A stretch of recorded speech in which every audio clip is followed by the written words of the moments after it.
ગણદેવી નગરપાલિકામાં પ્રમુખ અને ઉપપ્રમુખ બિનહરીફ રહ્યા કારણ કે 24માંથી 24 બેઠક ભારતીય જનતા પાર્ટીના ફાળે ગઈ હતી અને ભાજપને ફાળે બધી જ બેઠક રહી એટલે ભાજપના જ ઉપપ્રમુખ અને ઉપપ્રમુખ બન્યા છે।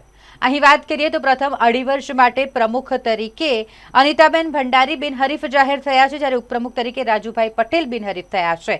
કારોબારી અધ્યક્ષ તરીકે પિનાકિન પંડ્યાની વરણી કરવામાં આવી છે, તો શાસક પક્ષના નેતા પદે કેયુર વશી અને દંડક પદે જયલક્ષ્મી ગાજુલની વરણી કરવામાં આવી છે। આમ પ્રમુખ ઉપપ્રમુખ સહિતના હોદ્દેદારોના નામની જાહેરાત કરી દેવામાં આવી છે। મારું નામ અનિતાબેન દિનેશચંદ્ર ભંડારી છે।